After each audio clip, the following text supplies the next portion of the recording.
En chier, c'est-à-dire souffrir pour réussir, genre tu souffres 5 ans et ensuite tu as une vie de liberté, c'est une phrase que beaucoup de gens le répètent parce que c'est une phrase qui est un peu motivante et qui est aussi rassurante pour ceux qui sont en plein dedans. Ils veulent se rassurer eux-mêmes, qu'ils se disent tout ce que je fais, même si je galère, même si la merde, même si je gagne rien, même si je bosse 18 heures par jour, c'est parce que blablabla pour avoir des résultats, le rêve, machin et tout.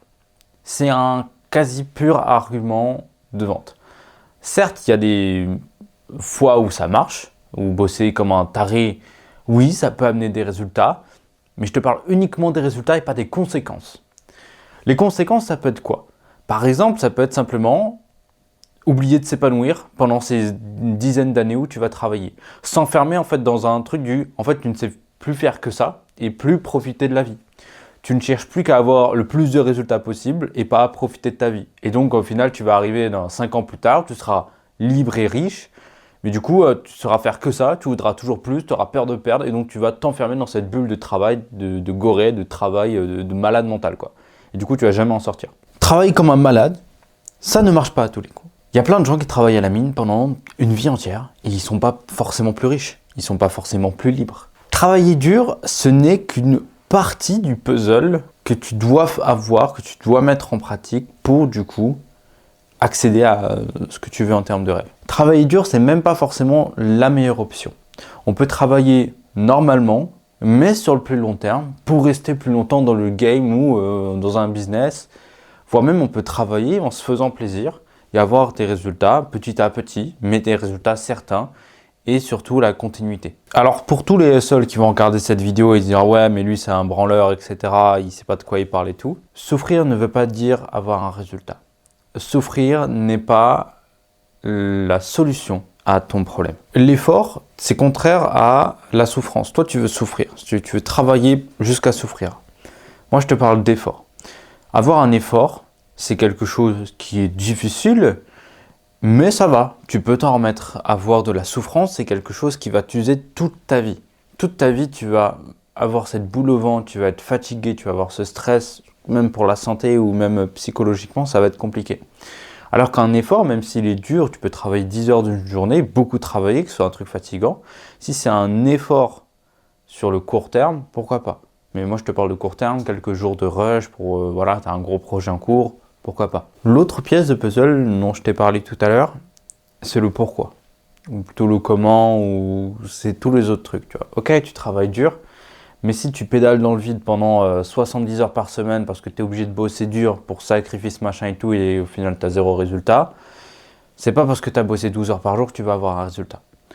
Si tu pédales dans une direction, tu vas arriver dans cette direction. Si tu pédales en rond dans le vide, tu vas jamais aller quelque part. Ce qu'il faut savoir, c'est pourquoi est-ce que tu fais ça, quel résultat ça va t'amener, est-ce que tu travailles vraiment bien dans un objectif qui va t'amener un résultat, ou est-ce que tu fais de je crois que ça s'appelle la procrastination positive, c'est-à-dire tu passes des heures à changer ton logo, ton site internet, à faire des automatisations qui n'apportent absolument rien, à faire tout ce que tu dois faire, sauf le plus important. Moi, c'est un peu ce que j'ai fait aujourd'hui, enfin ça va, ces 3 derniers jours, en fait je dois tourner une vidéo par jour. Sauf que ces 2 derniers jours, on était samedi, dimanche, j'ai pas eu envie de le faire. Donc ça, j'ai fait d'autres tâches à côté, mais j'ai pas fait la plus importante. Tu vois, c'est un petit peu de la procrastination déguisée. Aujourd'hui, du coup, je vais rattraper ces vidéos-là. Ça va, je peux me rattraper, mais il faut se concentrer sur le principal, sur le plus important. Sur ce qui va vraiment t'amener des résultats. Beaucoup de gens sur Internet parlent de souffrance pour réussir, etc., etc. Et c'est normal qu'on ait l'impression qu'il n'y a que ça comme discours parce que c'est uniquement ceux qui ont réussi, même avoir travaillé, après avoir travaillé comme des tarés, etc., qui sont interviewés, qui sont montrés. On n'interviewe pas tous les entrepreneurs, tous les créateurs, tous les mecs qui ont lancé des business et qui ont explosé en vol, burn-out, dépression, etc. On les interviewe pas parce que ça fait pas rêver, ça fait pas vendre. Donc voilà, l'argument il est clair et net. On interviewe uniquement les gens qui ont réussi. Et ceux qui ont réussi, des fois, ils ont travaillé comme des porcs et du coup, ils le mettent en avant. Voire même, ils le mettent en avant parce que ça fait sexy, ça fait moi, je suis plus fort, etc., etc. Moi, mon but dans la vie, c'est pas de travailler comme un porc, c'est de travailler le moins possible pour avoir le plus de résultats. Je suis pas feignant, mais voilà, j'essaie vraiment de pas faire des trucs que j'ai pas envie de faire non plus. Tu vois. Bon, créer des vidéos, ça me fait vraiment plaisir, mais créer 2 heures de vidéos non-stop par jour, là, tu vois, je commence à saturer et je peux pas. Généralement, je peux aller jusqu'à 5-6 vidéos pour que ce soit top performance. J'ai déjà fait jusqu'à 15 vidéos dans la même journée, des vidéos courtes de 5 minutes, tu vois, mais ça fatigue au bout d'un moment. Ça fatigue, ton cerveau, il n'en peut plus, tu vois. Même si tu improvises, même si tu as un texte, au bout d'un moment, tu peux plus y aller trop loin, quoi. Souffrir aujourd'hui pour demain, il n'y a rien de garanti finalement. On te dit ça sur les réseaux, mais qui te garantit ça? Est-ce qu'il tu arrives devant la banque, tu dis bah j'ai souffert, j'ai bossé 18 heures par jour, voilà, donnez-moi un prêt, donnez-moi de l'argent et tout. Bah non, les gens ils vont pas faire ça en fait, il faut aller autre chose. Il faut dire bah voilà sur quoi j'ai travaillé, voilà comment ça peut t'aider. Enfin bref, tout ça c'est un autre système marketing qui peut vraiment t'aider. Mais dire que tu as souffert ou des trucs comme ça, tout le monde s'en tape hein, finalement. Ceux qui se lancent dans le hustle machin et tout, ils ont l'impression que pour devenir riche, libre, slash machin et tout, il faut pas que ce soit confortable. S'ils veulent pas avoir la même vie que les autres, il faut pas faire comme 99% des autres, blablabla. Bla, bla, bla, bla.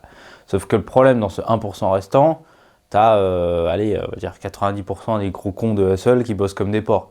Tu as le reste, les 10% qui ont trouvé des moyens, enfin, c'est peut-être pas ça, pas 90-10%, tu vois, mais il y en a qui ont trouvé des moyens pour réussir facilement, rapidement, sans se prendre la tête, tu vois. Enfin, il faut travailler, on parle d'effort ici, mais pas forcément de sacrifice physique, de douleur, etc., etc.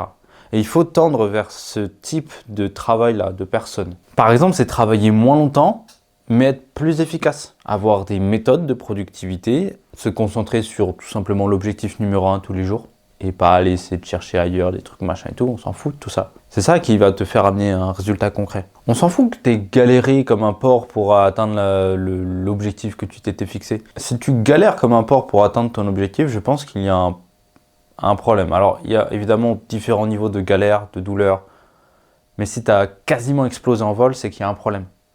Et ça, il faut le régler.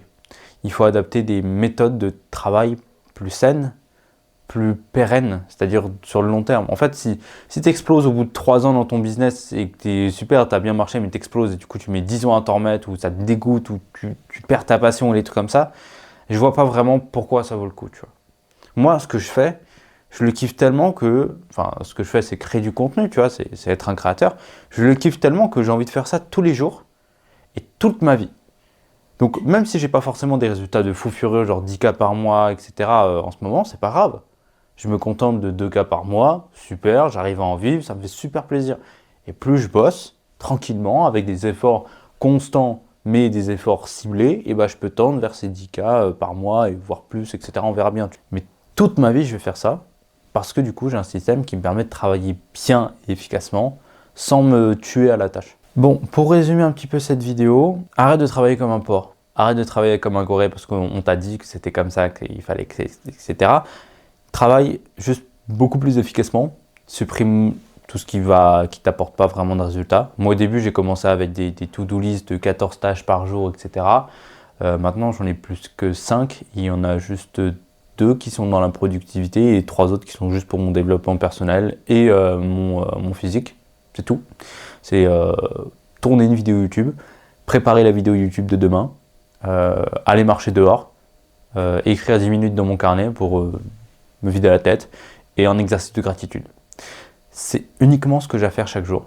Et c'est comme ça que j'arrive à avancer sur mes objectifs sur le long terme. Si tu es un créateur, ou en tout cas tu veux te lancer dans la création d'une chaîne YouTube et la création de contenu, que ce soit sur YouTube ou même sur Insta, etc., il y a 5 petits liens dans la description. C'est des ressources qui sont privées, que je donne pas comme ça à libre accès sur YouTube, qui vont te permettre en fait, par exemple, de monétiser ton audience, de comprendre qu'est-ce qui va pas, comment aller plus loin, comment passer outre tes blocages, tes problèmes, et tu peux même discuter directement avec moi, parce que les commentaires c'est bien, mais pour avoir vraiment une discussion profonde et évidemment plus privée, bah, c'est mieux de passer directement au téléphone et tout. C'est pas des appels et tout, c'est des messages, des textos et tout. Enfin, c'est comme si tu m'envoyais un message sur Insta, sauf que sur Insta je suis jamais dispo. Mais voilà, si tu veux devenir créateur YouTube et vivre de ta passion, pourquoi pas devenir plus libre, voire plus efficace, tout simplement, te concentrer sur l'essentiel. Tu as toutes les ressources qui sont dans la description, elles vont pouvoir t'aider, ça j'en suis sûr.